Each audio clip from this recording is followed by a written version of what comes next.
This is a community conversation about the state of our city's infrastructure and the critical needs we have to really have some investment and have a conversation with our residents about the strategic direction that we want to take in terms of those investments. I'd first like to thank the over 1,000 residents who joined us last week for the behind-the-scenes tours of our city infrastructure. Staff did a really great job of trying to make it fun and an engaging way to have you have the opportunity to experience what we see from our perspective, our critical needs in the city in terms of our infrastructure. So thank you for those who joined. If you did not get a chance, you'll get a chance to go to the city's website or the Prioritize Santa Clara website, and you can still view the tours. They're a lot of fun, and I really encourage you to do so. In just a moment, I'm going to turn the webinar over to our facilitators for tonight, Sean Spano and Jennifer Mayer. They're going to talk a little bit about the logistics about how the webinar will proceed. But I want to take a moment to talk about why we're doing these conversations. We both want to have a conversation about our critical infrastructure, but more importantly, we want to start a conversation with you all in a new way that we've not had a chance to do before. The pandemic has taught us a lot about our service delivery and how we might reach out to residents. We've learned that when we act locally, when we take action, when we're decisive in working with our community, the results are really good. We launched a food distribution for youth and seniors, and we're now serving 10,000 meals a week. And we've issued about $1 million worth of small business loans for our community to help them get them through this challenging times. And so we know that the conversations we have with community stakeholders, when we engage people in new ways, when we listen to our community, we are much stronger. We are our best selves as a city in being able to shape the direction that we go. And so this conversation, as Prioritize Santa Clara, is really that effort. We want to have that engagement with you, really want to listen to your voice, to listen to your questions. We want to present to you our concerns about where we are with our state of our infrastructure in a way that helps you understand why we think they are critical. Clearly, this is an area where you, the residents of Santa Clara, will help shape what actually gets invested. It's important that these are your facilities, but we want to make sure that you understand sort of the current state and where we're going and what our resources are and where our resources are not. And so for the next hour and 15 minutes or so, you're going to get a chance to hear from staff and hear from us, and then we get to hear from you, which is really the important part about where we need to go in terms of investing in our infrastructure. So with that, I'm going to turn it over to Sean Spano, and he'll guide us through the rest of the day. Thank you for being here. Thank you, Cynthia. Yes, it's great that you could join us this evening. This is the first round of virtual community meetings that the city's doing, and so we're all part of sort of a innovative historical moment here. We're really pleased you could join us. So as Cynthia said, my name is Sean Spano. I'll serve as the facilitator for tonight's meeting. I work with the Public Dialogue Consortium. We're a nonprofit independent organization devoted to improving the quality of community engagement in local government. I'm joined by my colleague, Jennifer Mayer, and you met Cynthia, and there's a number of other city staff here on the Zoom meeting tonight, and you'll meet them in a few minutes. So there are two purposes for our meeting tonight. First, provide you with information and background on the city's infrastructure needs. And second, and very important, is to engage you, to hear your questions, your comments, your suggestions about infrastructure needs. And we're also interested in hearing what additional information you need in order to support infrastructure funding investments for the city. Cynthia had mentioned a little bit of background about why we're having these community meetings. I'll just add on to that. Before the shelter-in-place requirements due to coronavirus, the City Council asked staff to explore funding options for infrastructure needs. And so staff developed a process to have a public opinion survey conducted. This is a scientific poll, and then a parallel process, a community engagement process. So we're part of the community engagement process. The public opinion poll is proceeding on a parallel separate track. And what will happen is when we're done with our community meetings and when the poll, the public opinion survey is done, we'll combine the results of both of those processes, put the findings together in a report, and we will be presenting those to City Council at their meeting on June 23rd. I'll reiterate that again at the end of the meeting. So moving us specifically towards this evening's meeting, well, we're going to hear from city staff to kick off on 4 infrastructure improvement areas: safe street improvements, flood protection and stormwater improvements, fire station upgrades, modernization improvements, and then parks, recreation, and library improvements. So staff will tee up each one of those with a brief presentation. And then after each presentation, each area, we will open it up to you with any questions you have, comments, suggestions, any feedback that occurs to you. We're open and ready to receive that. So the way that will work is, as you're looking, for those of you on Zoom, as you're looking at your Zoom screen, at the bottom, you'll see a question and answer, a Q&A link at the bottom. If you drag your cursor down, that'll pull up those links. Just simply click on the Q&A. It'll pull up a screen and type in your question, type in your comment, type in your suggestion, and then we'll read that so staff can answer or respond to your comments. Now, I think a couple of you, or at least, a couple of you might be participating by phone. So what you'll do is press *9 after the presentations if you would like to ask a question or make a comment. What that will do is that will alert us that you're raising your hand, and then we will go ahead and unmute your Zoom so you can ask your question or make your comment. And if you run into any problems at all, just type in the Q&A, I'm having technical difficulties, and then we will deal with that. But it should be pretty straightforward and pretty easy. But if not, don't hesitate. We are here to receive your questions and comments tonight and suggestions. And so that's the most important part of the meeting. We want to make sure that you have a way of doing that. Okay, so with that is sort of setting the context for our how we'll proceed here this evening. We'll start with safe street improvements. That will be our first area. And like I said, after we hear the presentation, then we'll open it up for questions and comments and suggestions.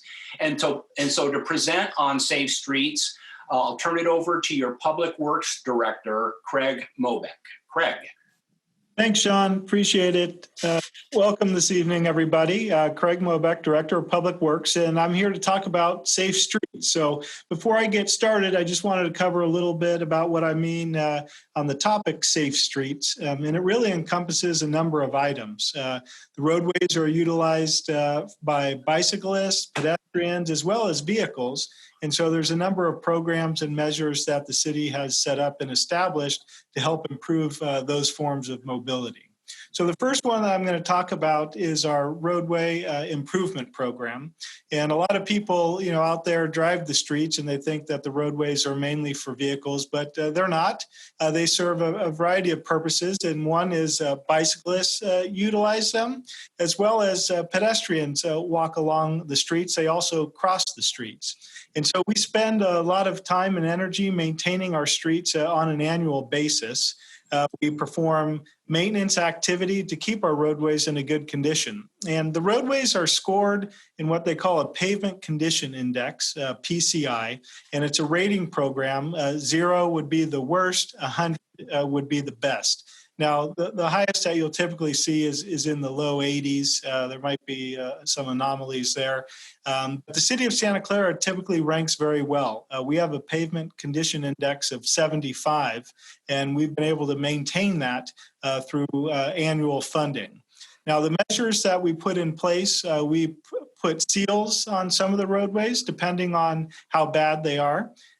There's also a portion of roadway where if it starts to get some cracking, looks bad, we'll grind out a little thin layer of it and put some asphalt back. And you can see in the top right there's a picture of construction on our paving program and putting a surface lift back.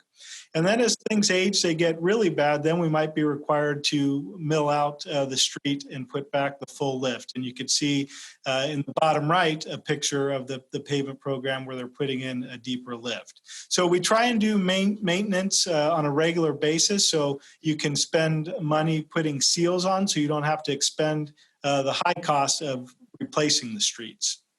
Now, we have an annual budget, approximately $6.5 million, and that's funded through a variety of resources, but they are not general fund. So we do not put any general fund money into the program.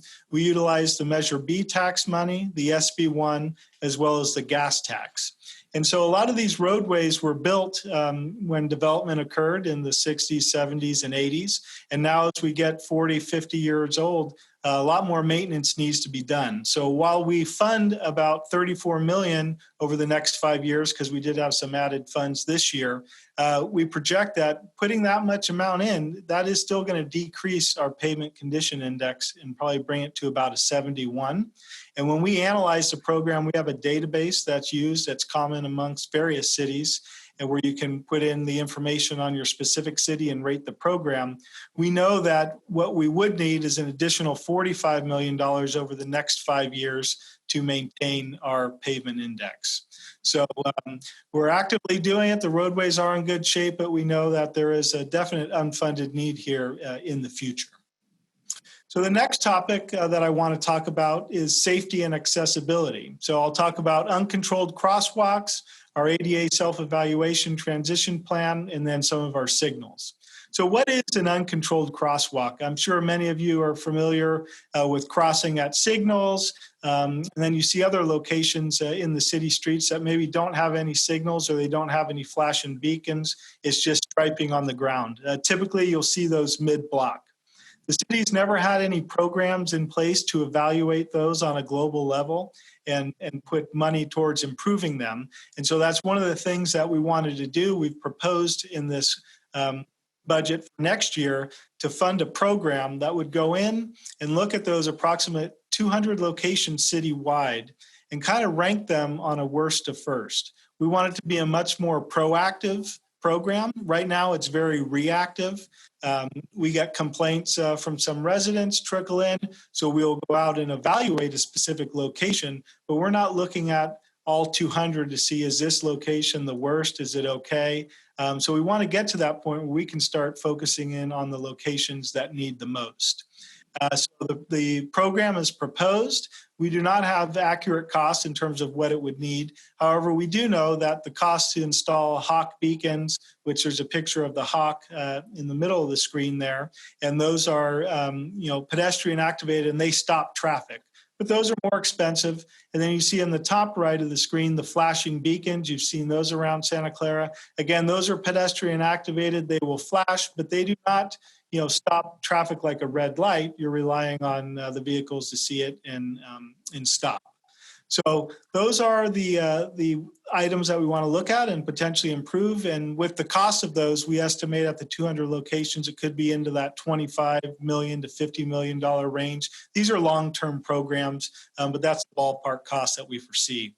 We're also working on an ADA self-evaluation and transition plan.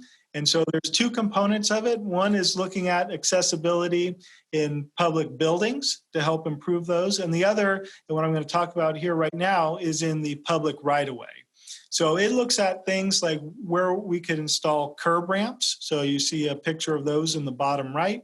Many facilities were built at different times in the city when those requirements were not in place, or when the requirements was a ramp, but maybe it didn't have the detectable warning that you see there in yellow that the ramps have now. And also we'll look at sidewalks, slopes. Some of them are steep. We try and work through those. There's missing sidewalk in some areas. And we really want to focus around public facilities like parks, schools, anything that draws the pedestrians, so we can help improve that. Now, these are high cost assets just because it is citywide. And so when we looked at just the high priority, the report's still in progress, so we don't have the final numbers, but based on what we've seen so far, we know that the high priority locations would be approximately $100 million. And again, those are currently unfunded. And then lastly, just wanted to touch on the traffic and pet signal upgrades. Citywide, we have approximately 155 signals that were installed in various times. Technology has changed a little bit, and some of those signals are outdated and might need some retrofit. So we want to allocate money annually to go in and improve those signals. They improve not only the roadways for vehicle use, again, but for pedestrians and bicycles. And so we estimate that approximately citywide, again, that's a long-term unfunded program of approximately $50 million. And then lastly, in terms of safe streets, I want to talk about our bike peds and trails. So we've done numerous things lately to help improve those facilities. We know that bicycles and pedestrians is another form of transportation that has increased in terms of its popularity lately. So the bicycle master plan, we had an old one. We recently updated that and went to council, and they approved it in 2019. And the goal is really to enhance and expand the bike network. Now, we did a lot of outreach. We know that the public knows best in terms of the areas they want to improve. We know that there is gaps in bike lanes, so there's proposals to fill those gaps, maybe to make some bike lanes more robust, or maybe to add some in areas that currently don't have them. So this was a large-scale program. We went out to the public many times at pop-up events like at Art and Wine. We had online plans set up so people could come in and rate where they wanted to see bike lanes. And then we also had public meetings on multiple occasions. So it laid out a long list of projects, approximately $40 million worth of projects, and about $28 million were shown as kind of a high priority based on how they rated with the public and as well as our studies. The Creek Trail Expansion Master Plan, that's a program that's in progress, looking at Calabasas and Saratoga Creeks, as well as the San Francisco Public Utility Commission has what they call a Hetch Hetchy water line. And there's some right-of-way above that water line that could be a good opportunity for additional trails. Now, we're working with them to try and be able to do that. It is complicated and not as easy as we would like, but we do see it as a potential opportunity to put in those trails. We know that the trails are great, a great form of recreation, and some people use them as a form of commute. So we really want to get a program laid out to help address that and improve that situation. Again, that's an item that's in progress. We don't have all the finalized costs. Trails are expensive. You're building along waterways. There's an extensive permitting process as well as the environmental issues.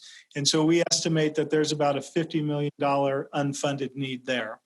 And then lastly, I want to touch on the PED master plan. So similar to the bike master plan, we went out to the public with extensive outreach to get some feedback on where we need to improve things in terms of the sidewalks, the ramps. Ties in a little bit with the ADA transition plan, but much bigger, much broader. We wanted to look at areas where we might be able to improve specific intersections to help the crossing. If you see to the bottom right there, there's a picture of what we call a bulb out. And so installing those does a couple of things. One, it shortens up the walking distance that pedestrians have to travel to cross the street. Two, it eliminates that right-hand turn movement. And so that is another added safety feature.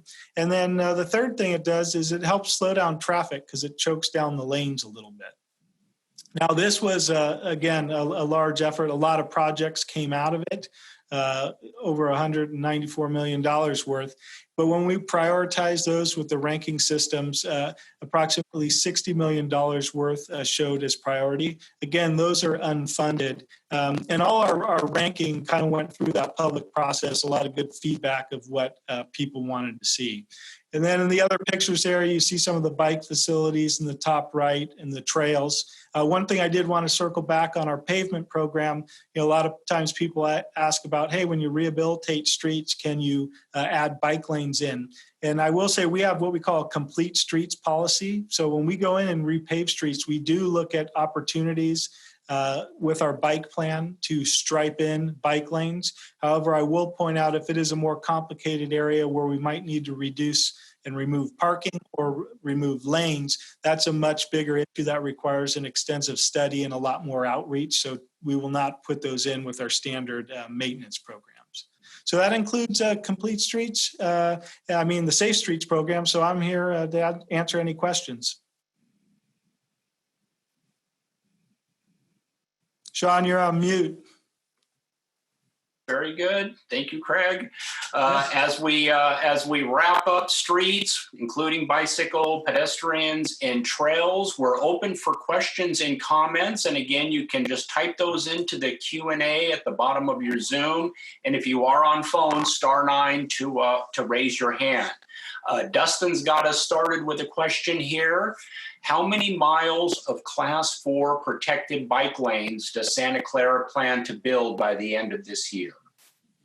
So the protected bike lanes, I don't have those numbers right in front of me now, but that's certainly something we can get back on. I know all that data is in the bike plan, which I have right here, but it'll take me a little while to find it, but we'll go through it. The bike plan, as I said, we go through, and there's not a dedicated funding source, so we're really looking for grant money. We also look to leverage development projects as they come in and build things. If there's an opportunity to put it in with the development, we'll do it there as well. Excellent, very good. And so that does remind me to let you all know that we are collecting all the questions and comments from this meeting as well as the others, and they will be up on the Prioritize Santa Clara website when we get all the answers to those. Obviously, we have some answers for you this evening, and then for those that need additional research or additional investigation, we will provide those answers either tonight or on the website when we get those done, probably sometime next week. So with that said, then, let me open it up. Any other questions, comments, suggestions for Craig on streets? Okay, hearing none, then let's move over into our second infrastructure area, which is flood protection and stormwater improvements. And we have Craig up again to present the infrastructure needs in this area. Yep, thanks again, Sean. So let's talk about the storm drain system within the city. So one of the things I want to just touch on is just the complexity and how big the system is. So, when it rains out and water runs off your roof, down your driveway and into the street, it collects in the curb and gutter and ultimately ends up down one of those inlets that you'll typically see on the corner. And from there, it enters our storm drain system, and it's a series of pipelines. And we have about approximately 200 miles of pipe in the city of Santa Clara with the storm drain system. And it'll travel through those pipes. In some cases, it'll gravity flow out to one of the creeks. In other cases, it'll go to a pump station where it's pumped into the creeks, and then ultimately it'll go out to the bay. We've got a number of pump stations in the city of Santa Clara because we're adjacent to the bay and the land is low. We need to pump it out to the creeks. So if you look at that schematic to the right, the dark line blue up at the top represents 237, the red 101, and the green El Camino. When you're south of El Camino, all that is gravity flow. And when you get in between El Camino and 101, we get what we call some lift stations. And we have, I think, approximately 10 of those lift stations. And what they do is if it's an area that's recessed, it pumps it up to a pipeline, and then that pipeline still will gravity feed into the creeks. However, when you get up to 101 and north there, you see that gray bounded area. And all those yellow dots are pump stations or lift stations. Then that water needs to get pumped. So it goes to a pump station and it gets pumped into the creek because it cannot gravity flow, and it gets out to the bay. So we have over 22 pump stations / lift stations, about 12 large pump stations, 10 lift stations. And so it's a significant asset for the city of Santa Clara. Many of this was built, again, with development. And so the pump stations really came online, a lot of them in the 70s and 80s. And so as they get, 40, 50 years old, they require a lot of maintenance and upkeep. Along with those pump stations, we have 8,400 other assets in terms of manholes, curb inlets, and creek outfalls. And if you see the pictures down below, on the left is an outfall that flows into one of our retention basins. So you can see the size of those storm drain pipes. They can get very large. And then the picture to the right there is the west side retention basin. And that's pretty much like a lake. The water comes out the outfalls, it's stored there, and then it can get pumped out at a slower scale to be able to go into the creeks without inundating them. So the city of Santa Clara has done a good job of maintaining the systems considering their age and keeping them running. However, as we all know, as things age, repair is needed. And so the next slide is some pictures to just give you a little bit of a perspective of what those repairs look like. So if we can go to the next slide, we'll see on the left-hand side is the electrical system at one of the pump stations. And you can see it's a bit outdated. And in the top left picture, there's a caution tag. And so that tag's alerting that there's a piece of equipment that's not working properly. So it alerts our staff. You see some antiquated equipment. It's very old, very tough to get parts for. So if something breaks, there's typically one, you got to go try and find it, and then there's a long lead time to get it. Or in some cases, you can't get that part. So you got to figure out a way to integrate a new system into the old one, which can be challenging as well. Not uncommon to see some termite damage at some of the pump station structures. So there's a picture of some of that.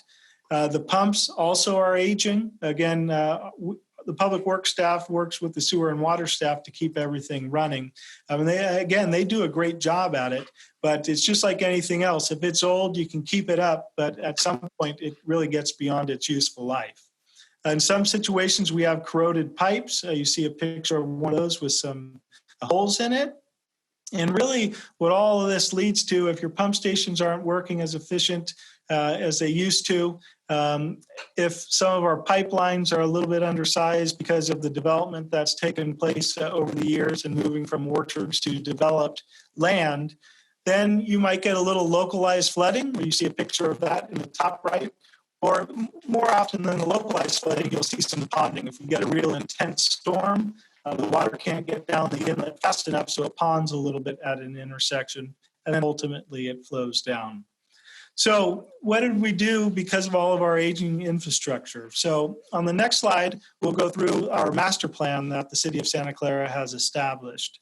So in 2015, we went through and analyzed our storm drain system.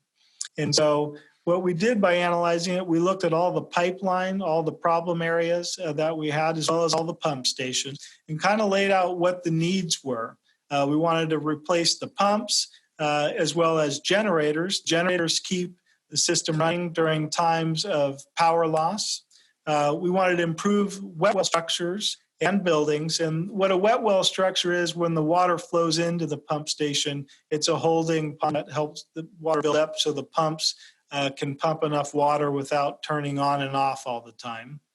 And then we also looked in the areas where we might need to increase some pipe sizes to eliminate some of that localized ponding and flooding that I talked about. And so if you see to the pictures to the right, it's a big system. There's a lot to it, and it's expensive to rebuild. That west side retention basin I showed you a picture of in the first slide, that's a picture of a project we did a couple years ago, the same retention basin. And over the years, as the water's filled up in that retention basin, it's also washed sediment in there.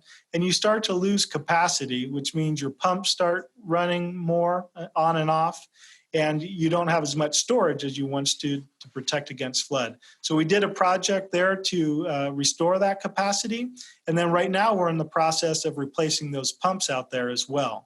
And then the bottom right shows a pipeline replacement. It just gives you a perspective of the size of those pipes and really the magnitude of what it takes to get that done. So it's an expensive system. When we laid out all these projects related to the master plan, the unfunded need was about $343 million, and that was in 2018 dollars. And again, this is a large, long-term program. And then when we really honed in on the unfunded priority projects, there's about $68 million worth of those. Now, the storm drain program does not have a dedicated funding source. Other cities have some fees and taxes that they collect to provide the maintenance and upkeep of the storm drain program. The city of Santa Clara does not. So what we end up doing is we compete for funding, general funding, on an annual basis. And from time to time, we do get some. We're in the process of designing the rehabilitation for the Laurelwood pump station, and that's going on right now. And as I mentioned, we're actively replacing the pumps on the west side. So that includes the overview on the storm drain program. And again, here for questions. Great, thank you, Craig. And so as we heard about streets and trails and bikes and pedestrians, a little bit of above street and very visible for the community to see, as we move here into flood protection and storm drain, not very easily accessible for the public. And so what Craig has done here is taken you literally behind the scenes with the photographs. What I would encourage you to do is take a look at the video tours that were conducted last week, and you can find those on the Prioritize Santa Clara webpage.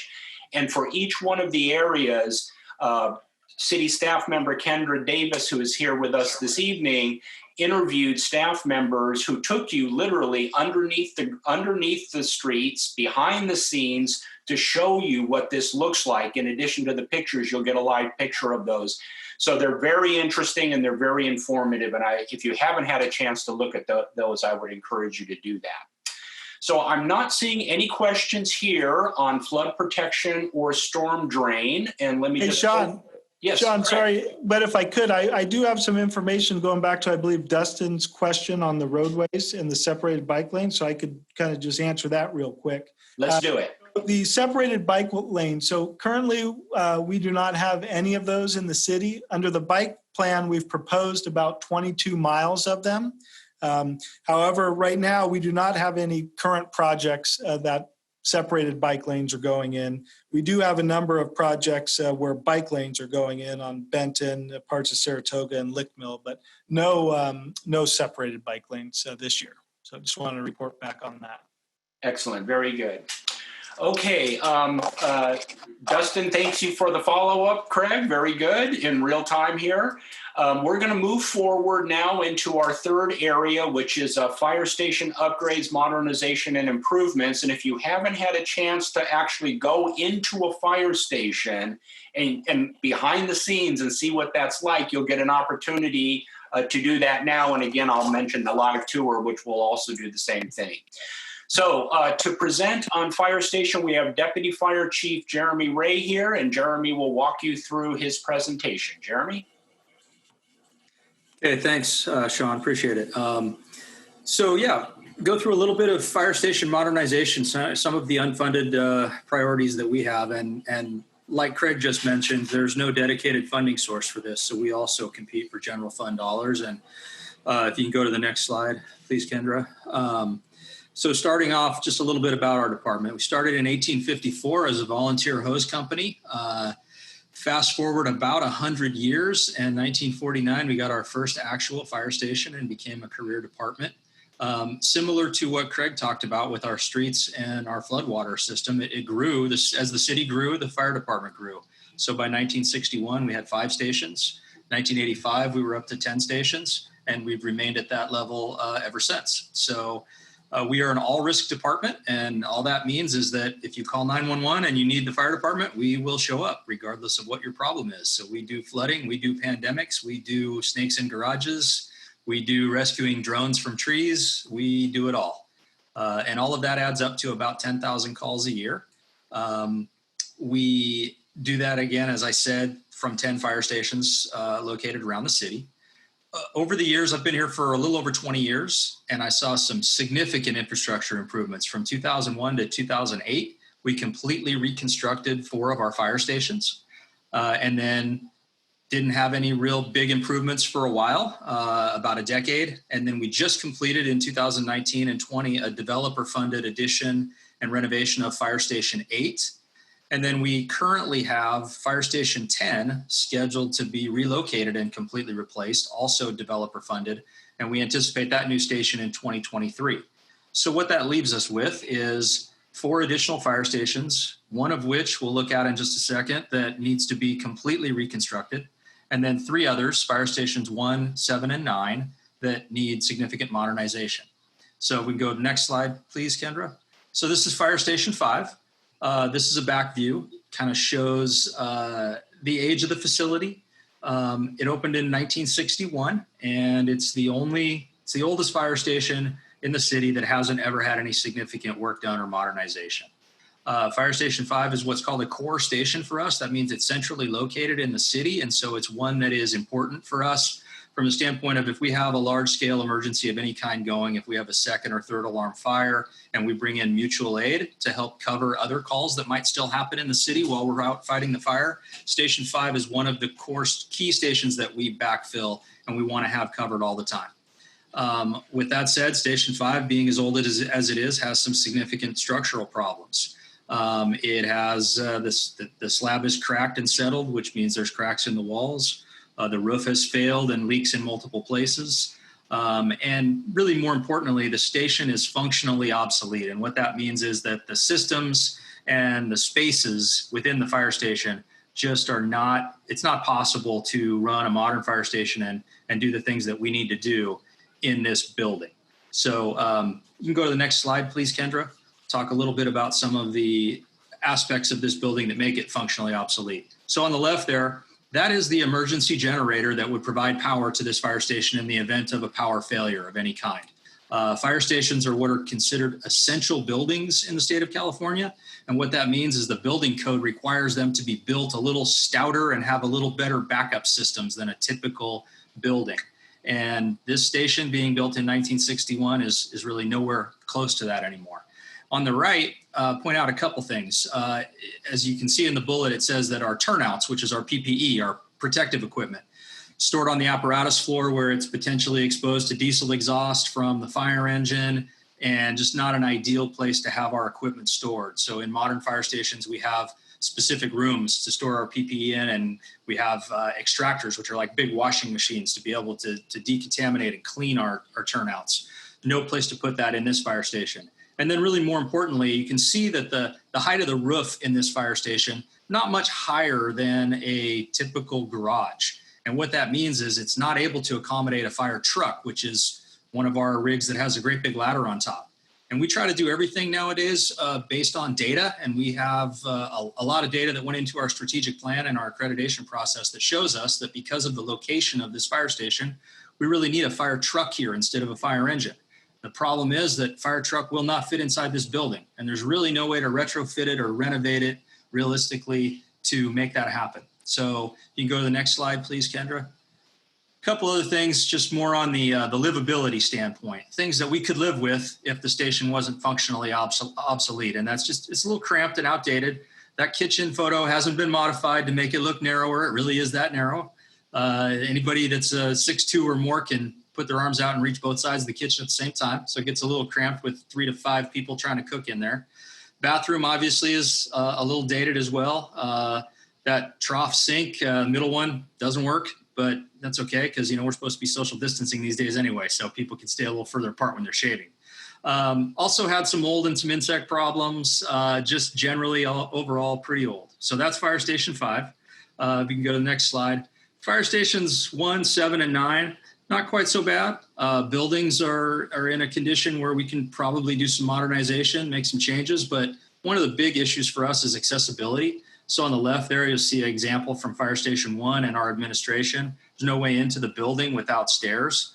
And, you know, we really want our fire stations to be accessible. We want people to come visit us. We want to do school tours and have our residents and our teachers and our parents feel proud to come and visit our fire stations. So a little modernization wouldn't hurt. And then I also mentioned already the structural damage, the water leaks at Station 5 and Station 1 just because of the age of the buildings. Another important issue, and you see on the bottom, not a great picture, but that's a locker room, and it's a locker room that doesn't have any separate area to provide privacy or provide a specific locker room for women in the fire service. And that's because when these older stations were built, there were no women in the fire service. There may have been a couple in other places, but there were none in Santa Clara. So over the years, we've tried really, really hard to recruit a workforce that better matches the demographics of the city that we serve. And almost 50% of Santa Clara is women. And so that means we need to have better representation of women in the fire department. So as we go out and we try to recruit and we bring women into the testing process, when they come and visit our stations and they see the condition of them, sometimes it's hard to get them really excited about coming to work for us. And until you've been a fire captain on an engine, which I have been for a number of years, and you've had a woman on your crew, you really don't realize the additional value that they bring. They're able to do obviously anything that a man can do, and they're able to bring a lot of additional value in some of the most sensitive and some of the most difficult calls that we go on. So then finally, you just see some issues with storage there and wellness. That's our workout equipment there. We actually got a federal grant a couple years ago of $242,000 of new fitness equipment at no cost to the citizens of Santa Clara. But at some of our older stations, that equipment has to go out on the apparatus floor. And again, like I've mentioned, there's diesel exhaust out there. We try to keep it as clean as possible, but it's not the ideal environment to be working out in. So in our modern stations, we like to have a dedicated fitness room to put all that equipment in and be able to work out. So all of that is kind of a way to move into the next slide, which is to say that we really think that investments in the fire stations are investments in community. You can see a picture there that was taken on one of our many tours where we have kids come visit the fire station. And we want our buildings to be not only welcoming and open to everyone, but like I said before, we want something that our citizens can be proud of. For us, operational efficiency is very important. We want buildings that allow us to be ready, to be able to be prepared, and also to have some resilience. So when we come back from a very difficult call, the building itself and our ability to work out and our ability to get some private space really helps us be ready for that next call. And then finally, just an opportunity to say that a fire station can be much more than it really is. Both adults and children, when they come to a fire station, they often enter in a situation where they're very curious. And, in curiosity, there's an opportunity for learning. And so we'd love to be able to talk more about just fire safety and those kinds of things at the fire station. We'd love to have our buildings be a model of sustainability and innovation and energy efficiency. Our older stations obviously aren't that. We would like to see our new stations do a better job of that. So all reasons why we really think that this is an investment in the community overall, and we'd like to see support. And the one thing I forgot to mention was Station 5. We're looking at a cost of $10 to $12 million to replace it. And then the renovations to the other stations, probably looking at a grand total somewhere around 30 to 40 million. So like Craig mentioned in Public Works, a lot of need and not a lot of money to go around. So with that, I'll wrap it up and take any questions if there are any. Very good. Thank you, Jeremy. So as you can see, as we're moving through the infrastructure areas, staff has put estimated dollar figures for these upgrades and improvements. And if you have any questions about those or comments, we're open to those as well. So I'm not seeing any questions here, and please feel free to ask questions that are specific to what you're hearing, but any other questions that you have related to fire stations, the fire department, streets, stormwater, and we're going to move into parks and library in just a moment. Okay, seeing no questions or comments, and we've also received suggestions. So if you have any suggestions, we are open to that as well. Okay, I'm not seeing any here right now, so I'm going to move us forward, and we'll move into our fourth area, which we'll divide into two different parts. We'll start with parks, and then move into libraries. And report and to present on the parks is Parks and Recreation Director Jim Teixeira. Jim? Yes, good evening. Thanks, Sean. My name is Jim Teixeira. I'm the Director of Parks and Recreation for the City of Santa Clara, and I've been working for the city for over 11 years now. And I'll be sharing with you some of the unfunded Parks and Recreation priorities that we have for you tonight. So before we get into that, as you know, Parks and Recreation serves many community needs, and frankly, they make life better. They provide us with safe spaces and places to gather as families and as community. And even during the coronavirus pandemic, large public spaces in our parks have become essential places for people to recreate. Their parks are places for inclusion. They serve all of the ages, abilities, and a diversity of interests and needs, everything from formal sports fields to informal pickup games, sport courts, playgrounds, barbecue areas, recreation programs, off-leash dog areas, aquatics, and the list goes on. Parks also provide habitat for wildlife. They clean the air, they help clean the water. They support our health and well-being physically, emotionally, socially. And as parks are important and a priority to individuals and to the community, They also are a priority to our city council. So since 2013, council is committed to enhancing community sports and recreational assets and has also added enhancement of the arts as well throughout the city. And as a policy to support that, the city standard is 2.6 to 3 acres of new parkland or parkland for every 1,000 residents. And that's fairly significant. That means that as new residential areas come in, they come in with new parks for the new residents. So let's take a look at our infrastructure. The existing infrastructure is aged. The city has done many studies on our parks and recreation infrastructure needs, such as the youth sports needs assessment, aquatics, Central Park, and we've also completed a system-wide facility condition assessment over the past few years in 2017 and 18. While the department maintains the facilities on a daily basis with about 40 staff across over 250 acres and 55 park sites and facilities, the basic conclusion is fairly simple. The facilities themselves are old and they were built for the needs of the last generation when the city's population was about half the size. According to the 2018 facility condition assessment, the average age of our neighborhood parks is about 50 years old. But if you look to the right of the slide, you can find that the condition, about half of the parks are in poor or critical condition. Tree roots break up pathways, they break irrigation, tree loss happens due to age and disease, and the amenities just deteriorate. Also park buildings, they're not just old. Our recreation facilities average over age 32.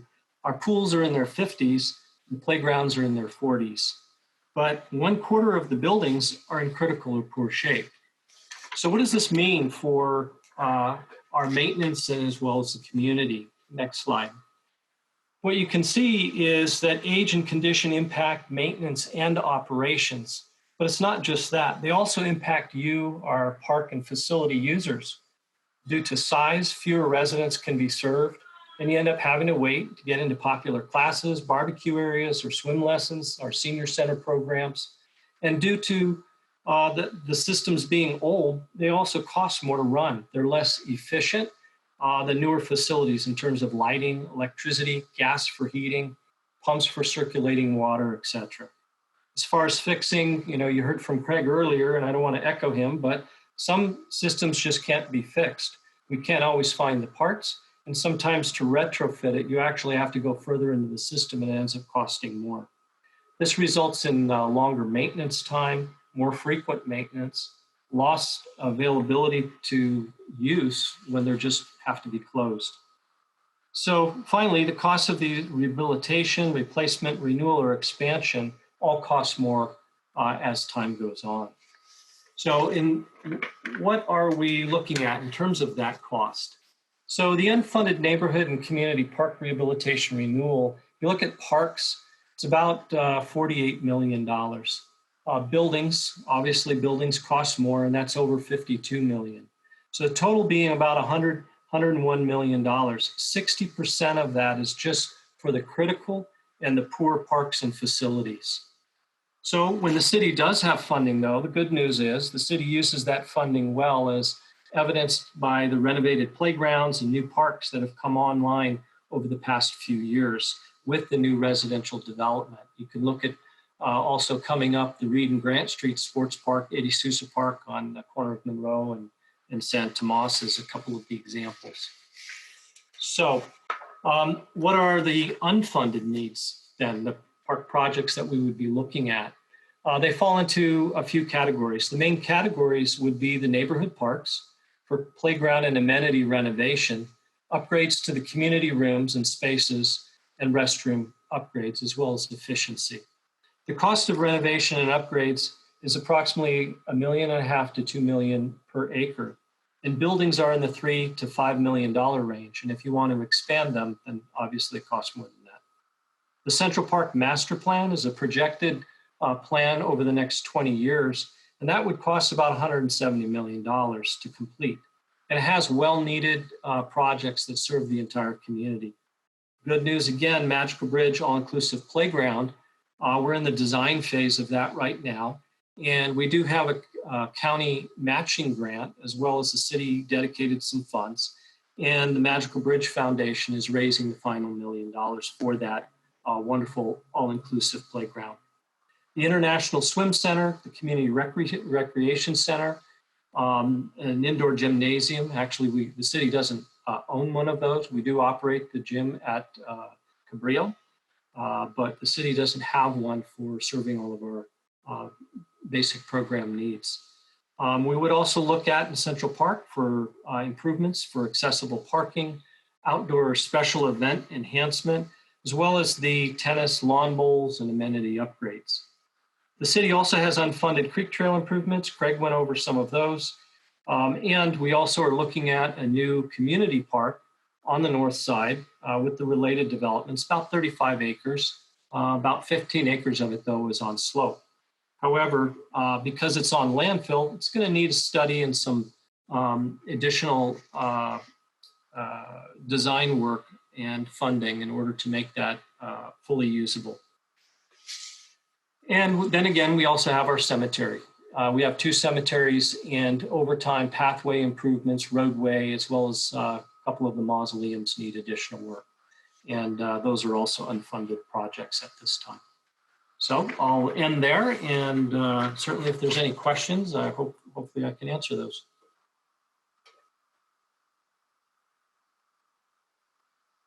We will just segue straight into libraries and then come back. And if you have any questions, participants, don't hesitate to type those in. And if you are on the phone, *9 to raise your hand.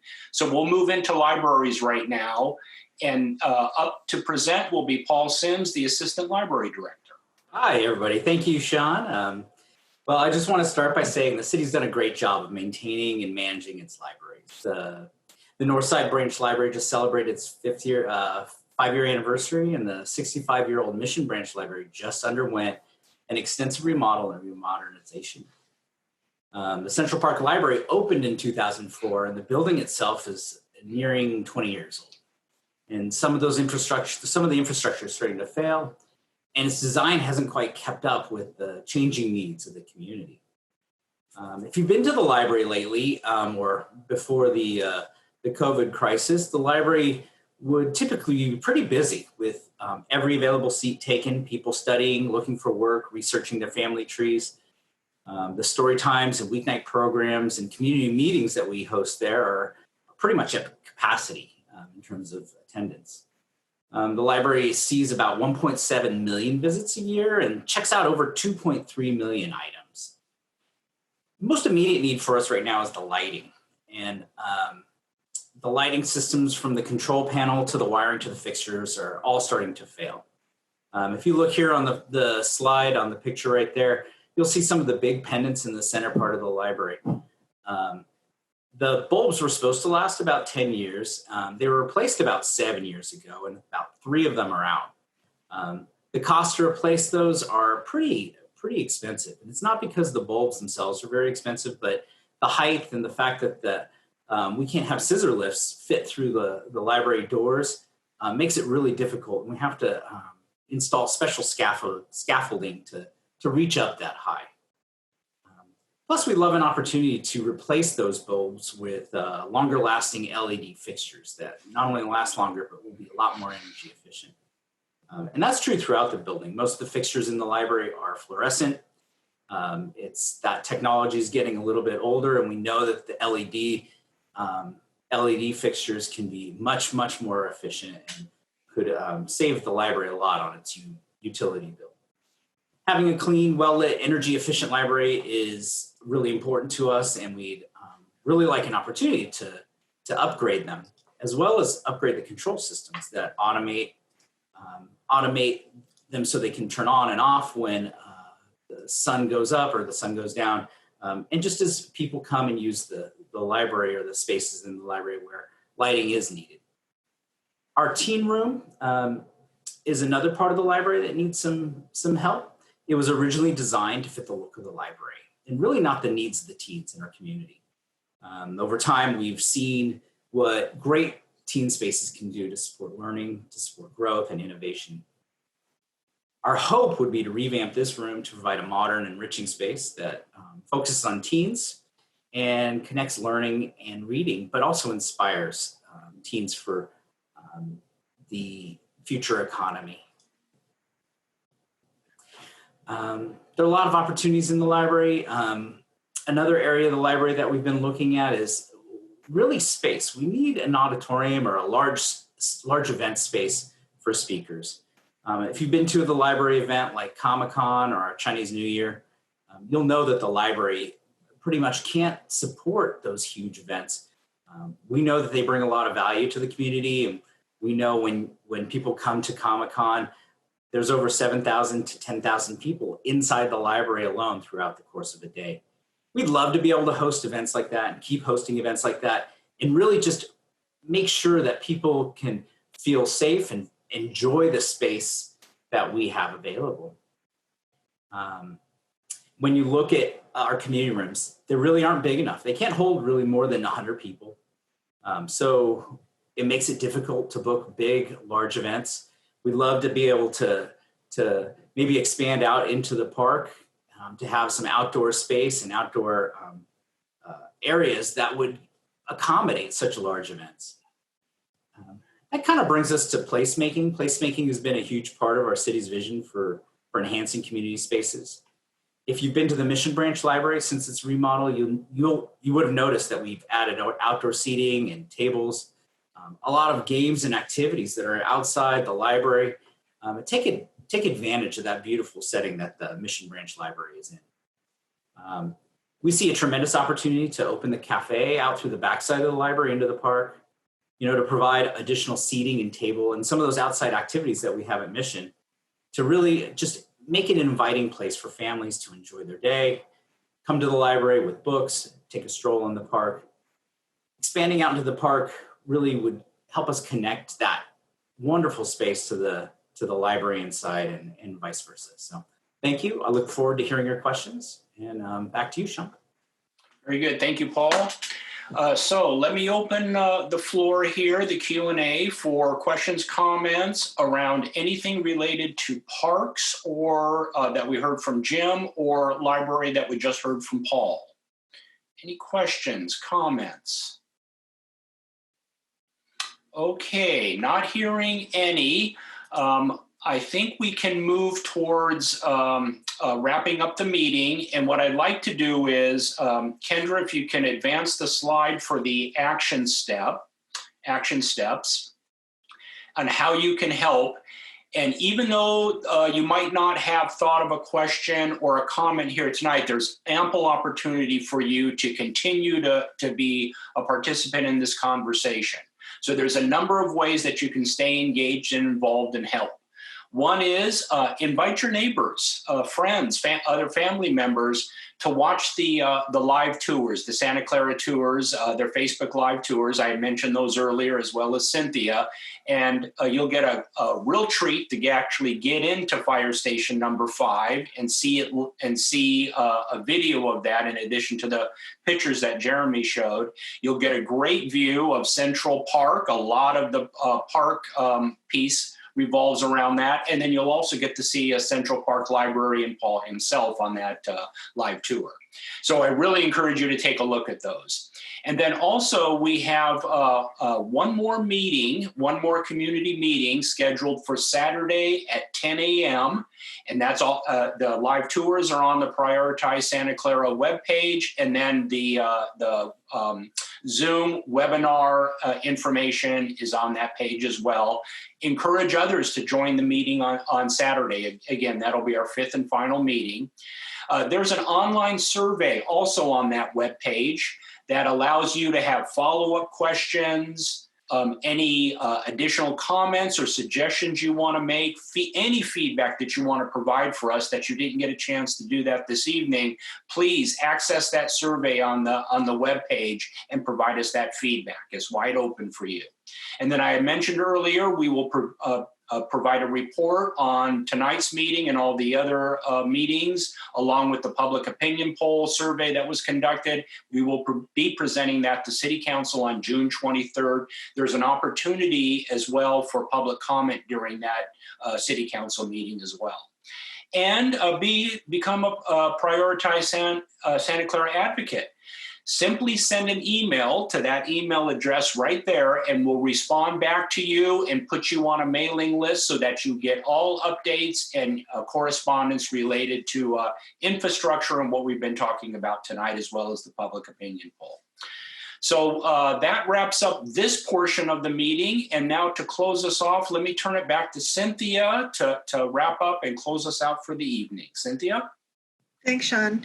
So we'd like to thank everybody for joining us tonight. As you may have heard, we have tremendous needs, but we also don't have a source of funding. And so the conversation with you all is so very critical for us to really shape the direction that we're going. And so we really want to hear your voice and understand sort of what's important to you. So at this point, I'm actually going to ask Kendra to unmute the participants here. And if you have a question and you would like to talk to us, please let us know. Raise the question. Staff is here to answer your question, but we really want to hear your voices and your questions about these programs and services that we've talked about today. And if there's particular questions that you have or additional information that you think would be helpful for us to provide to residents to help them understand sort of this critical nature of these improvements, please share that with us. So I'm going to stop there and see if anybody has any questions or would like to say anything.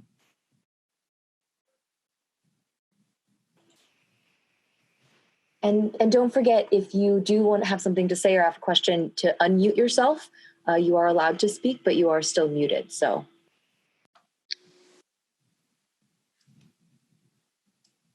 Yeah, go ahead.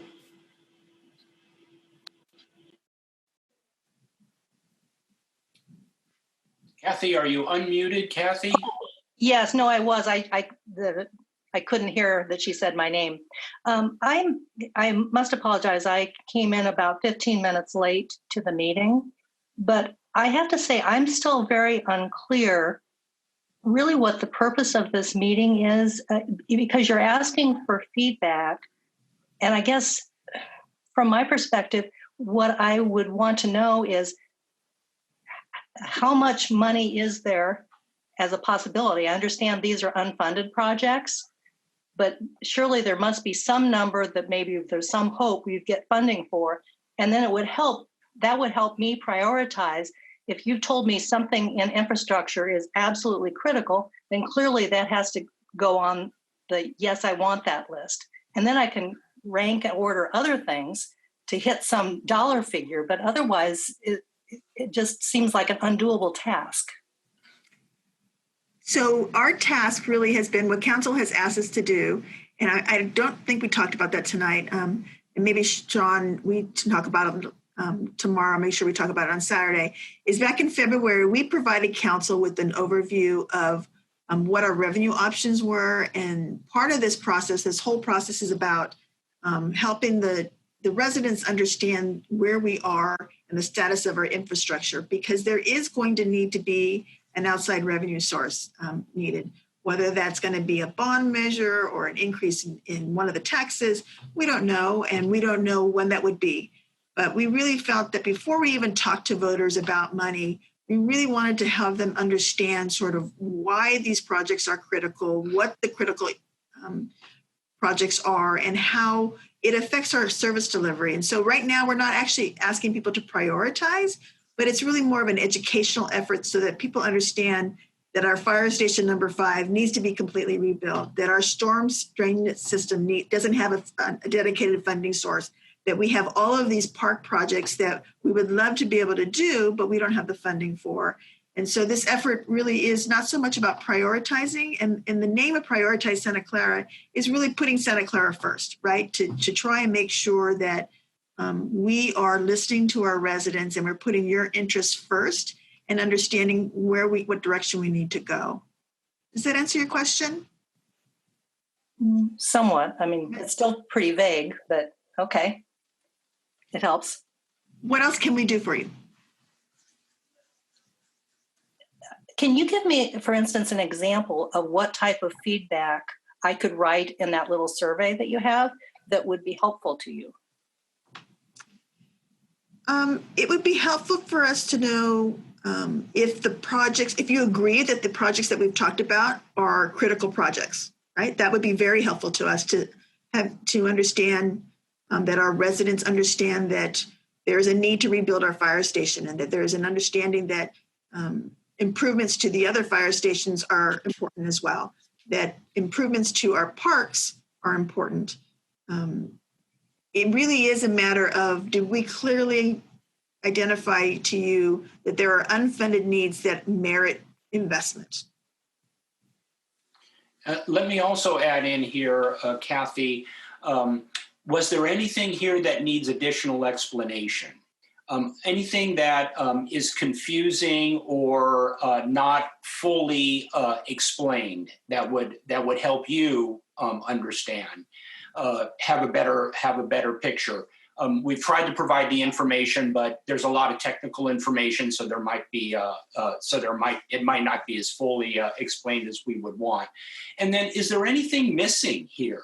Are there aspects related to streets, fire department, parks, library that we didn't touch on that you think are important?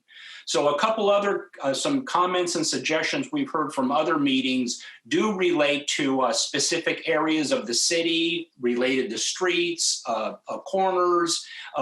Are those being attended to? So it might be, you might have some information or some experience with something in the community related to any of these infrastructure issues that we didn't touch on, but that we should touch on. And so that would give staff an opportunity to know what's important to the community so that we can include that going forward. Okay, yeah, that's helpful. To answer the first part of your question about any additional information, or was the information presented here tonight clear? I thought it was very clear. In one sense, it would be helpful to have a list of the projects just with the dollar amount beside them, because and particularly have the ones marked that were shown here as being critical, have those marked, because I think that then I can add that stuff up and see. That helps me understand how much money the city is short and really needs to have to get those critical projects done, let alone the nicer to have projects. Were the projects that we presented, where do they fall into in your mind in terms of the nicer to have or versus the critical? Part of the reason I'm asking for the list is because it's difficult for me to remember everything that was presented. I did try to watch the videos before this, but I couldn't figure out how to get to the older ones. I could only see the last one done.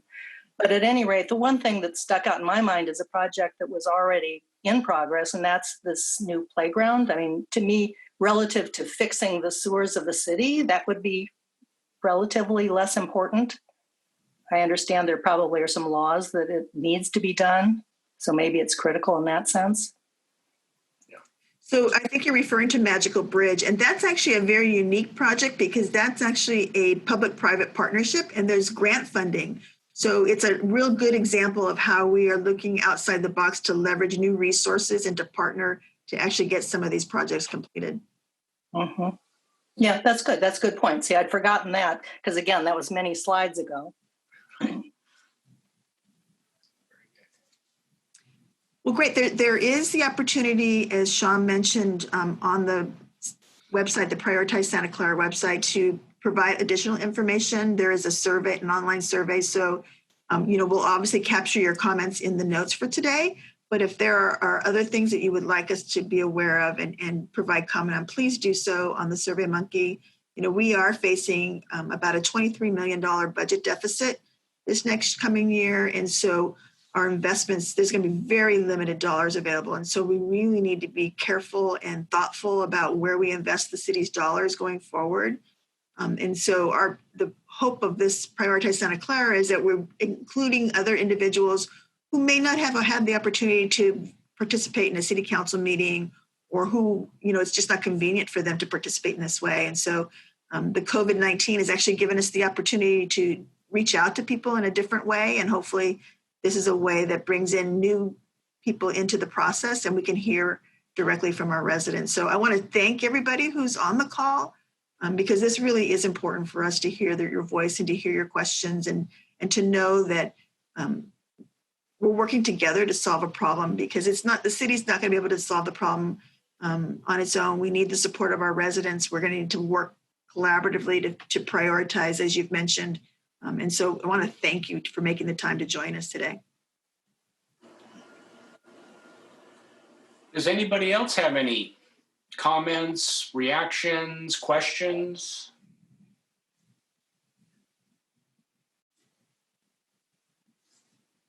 Okay, we planned this so perfectly as I look at the clock here. It's 7:44, at least on my computer clock. So I think we are ready to wrap up the meeting. And again, we have one more scheduled for Saturday. Please invite friends and neighbors and family to join us for that meeting and provide additional feedback on the survey on the Prioritize Santa Clara site. Thank you, everybody. Have a good evening. Thank you. Thanks for everybody for being here. Thank you.